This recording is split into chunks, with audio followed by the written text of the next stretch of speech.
તો ગુજરાતના પ્રસિદ્ધ યાત્રાધામમાં સંદેશ ન્યૂઝની ટીમો પહોંચી અને રિયાલિટી ચેક કર્યું કે મંદિરમાંથી અપાતો પ્રસાદ બને છે કેવી રીતે।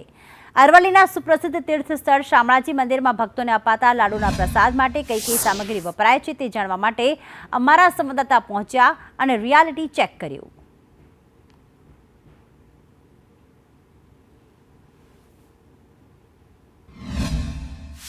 યાત્રાધામ શામળાજી કે જ્યાં ભક્તો માટે જે પ્રસાદ બનાવવાનું છે એનું રિયાલિટી ચેક માટે સંદેશ ન્યૂઝ ગ્રાઉન્ડ ઝીરો પર પહોંચ્યું છે। દ્રશ્યમાં સ્પષ્ટ જોઈ શકો છો કે આ તરફનું જે મશીન છે કે જે મશીનની અંદર જ્યારે લોટ શેકાય છે, શેકાઈને તૈયાર થયા પછી આ જ મશીનમાં એ તૈયાર થતો હોય છે। એ તૈયાર થયા પછી એના જે લાડુ બનાવતા હોય છે એ પણ આ મશીનની અંદર તૈયાર થતા હોય છે। તમામે તમામ જે કોઈ સાહિત્ય, જે કોઈ મટીરિયલ છે એ મટીરિયલને લઈને પણ ક્યાંક ને ક્યાંક શામળાજી મંદિર યાત્રાધામ ટ્રસ્ટ તરફથી જે વ્યવસ્થા કરેલી હોય છે એ સંપૂર્ણ ચોખ્ખી જગ્યા અહીંયા જોવા મળી રહી છે। પ્રમોદભાઈ, આપને પૂછવા માંગીશ કે મંદિર ટ્રસ્ટ તરફથી જે પ્રસાદની બનાવટ થાય છે એ આખી પ્રોસેસ કઈ રીતની થતી હોય છે, શું કહેશો?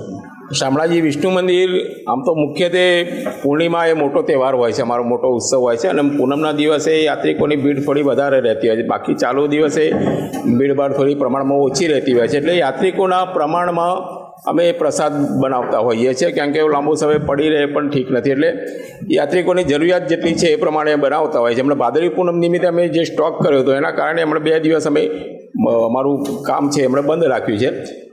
જે સ્ટોક છે 50 કેરેટનો એ આપણી સામે જ છે, અત્યારે જોઈ શકો છો। એના બનાવટમાં જે ચણાની દાળ વપરાય છે કે ખાંડનું બોરું છે એ અમે માન્ય ડીલરો પાસેથી ખરીદતા હોઈએ છીએ।